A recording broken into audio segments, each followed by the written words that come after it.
আমার নাম আগমনী শী। এবছর উচ্চ মাধ্যমিক পরীক্ষায় আমি 478 নম্বর পেয়েছি। আমার র‍্যাংক হলো রাজ্যের 19তম। ভবিষ্যতে WBCS অফিসার হতে চাই। ও দিনে অন্তত 19 থেকে 20 ঘন্টা পড়াশুনো করেছে।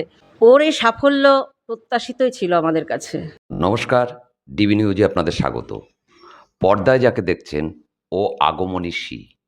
আগমনী 2024 সালের উচ্চ মাধ্যমিক পরীক্ষায় সারা রাজ্যে 10 লক্ষাধিক ছাত্রছাত্রীদের মধ্যে 19তম স্থান অধিকার করেছে। আগমনী ঢাকুরিয়া উচ্চ বালিকা বিদ্যালয়ের ছাত্রী। চরম আর্থিক অনটন আর অভাবকে নিত্যদিনের সঙ্গী করে আগমনীর লড়াইটা ছিল যথেষ্টই কঠিন। আগমনীর বাবা বাড়িতেই একটা ছোট্ট সাইকেল সারাইয়ের দোকান চালান, আর মা দু একটা টিউশনি করেন। এই আয়েই আগমনী নিজের পড়াশুনোকে এগিয়ে নিয়ে গেছে এতদূর পর্যন্ত। আজ ডিবি নিউজে আপনাদের শোনাবো আগমনীর এই সাফল্যের গল্প। আগমনী, ডিবি নিউজে তোমাকে স্বাগত। নমস্কার, আমার নাম আগমনী শী। আমি ঢাকুরিয়া বালিকা বিদ্যালয়ের ছাত্রী। এবছর উচ্চ মাধ্যমিক পরীক্ষায় আমি 478 নম্বর পেয়েছি। সব মিলিয়ে হলো 95.6%। র্যাঙ্ক কি? আমার র‍্যাংক হলো রাজ্যের 19তম। তুমি মাধ্যমিকে কত নাম্বার পেয়েছিলে? আমি মাধ্যমিকে পেয়েছি 652, 93.1%। সাধারণত দেখা যায় 652 বা 93%-এর উপরে যারা পায়, একটা ট্রেন্ড থাকে বিজ্ঞান বিভাগ অর্থাৎ সায়েন্স নিয়ে পড়ার। তুমি আর্টসকে বেছে নিলে কেন? আমি মনে করি যে প্রত্যেকটা স্টুডেন্টের স্ট্রিম চুজ করার আগে সেই সাবজেক্টগুলির প্রতি ভালোবাসাটাকেই বেশি গুরুত্ব দেওয়া উচিত। তো আমার ক্ষেত্রে যেটা হয়েছে, আমি আর্টসের সাবজেক্টের প্রতি আমার ভালোবাসাটা বেশি। আর আমার লক্ষ্য অনুযায়ী আমি সাবজেক্টগুলো চুজ করেছি, তাই জন্য আমি সায়েন্স ছেড়ে আর্টস নিয়ে পড়ছি।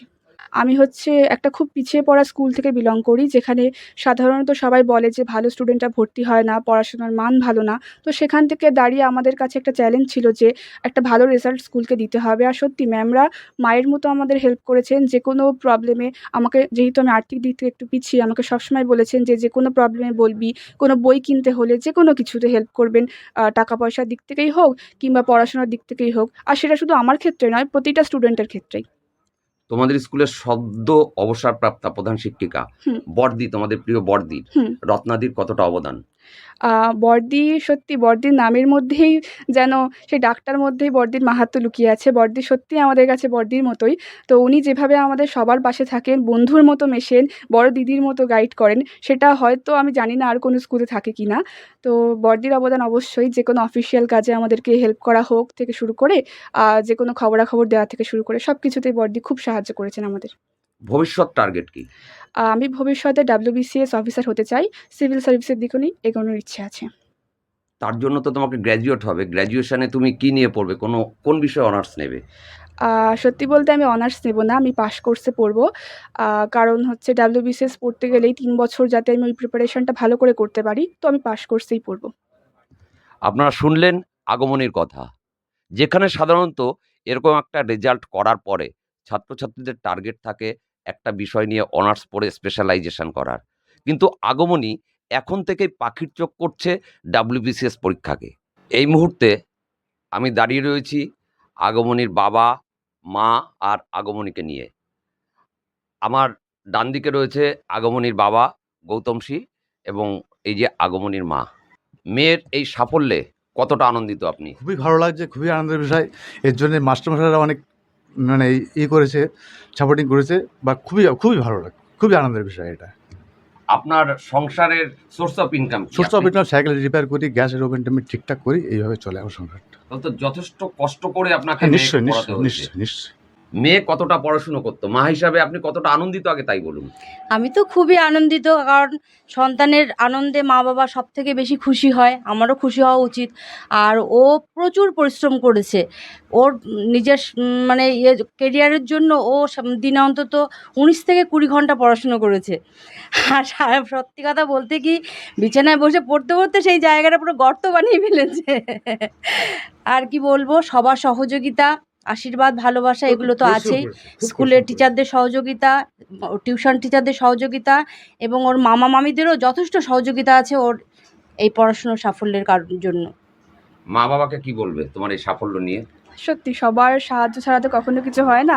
ওনারা যতটা পেরেছেন আমাকে হেল্প করেছেন সব রকমভাবে। প্রত্যক্ষভাবে না হলেও পরোক্ষভাবে করেছেন।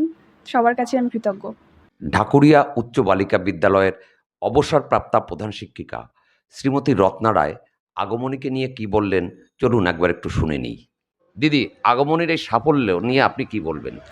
মানে ওর এই সাফল্যটা প্রত্যাশিতই ছিল আমার কাছে, এবং আনন্দিত তো বটেই। আমি ভেবেছিলাম আরও বেশি কিছু করবে, যেমন তার কারণ হচ্ছে কদিন আগে আমি ঘুমাতেও পারিনি। মানে আমি জানি যে ও কিছু একটা করবেই। যাই হোক, সে যেটা পেয়েছে, মনে হয় 19তম স্থান পেয়েছে। সেটা বড় কথা নয়, স্থানটা বড় কথা না হলেও ও আরও ভালো রেজাল্ট করার বিষয়টা আমার ছিল। এবং ওর এই যে ছোট থেকে বড় হওয়া, এর পেছনে আমরা তো আছি দিদিমণিরা, ওর বাবা মা, এবং ওর এই রেজাল্টের পেছনে আরও যারা রয়েছে সকলকেই আমার বিদ্যালয়ের পক্ষ থেকে, আমার থেকে কুর্নিশ জানাচ্ছি। আর সবার উপরে ওর অধ্যবসায়, এটাই ওকে এইখানে নিয়ে এসছে আজকে। চরম দারিদ্রতাকে সঙ্গী করে আগমনীর এই চোখ ধাঁধানো সাফল্য আগামী দিনে অনেক ছাত্রছাত্রীকে নিশ্চয়ই উৎসাহ যোগাবে। আমরা ডিবি নিউজ এবং ডিবি নিউজের সমস্ত দর্শকদের পক্ষ থেকে আগমনীর উজ্জ্বল ভবিষ্যৎ কামনা করি। সবাই ভালো থাকবেন, সুস্থ থাকবেন। আগামী 20শে মে আপনার ভোটাধিকার প্রয়োগ করবেন। ক্যামেরায় সত্যব্রত বালার সাথে দীপঙ্কর বিশ্বাস, ডিবি নিউজ, চাঁদপাড়া, উত্তর 24 পরগনা।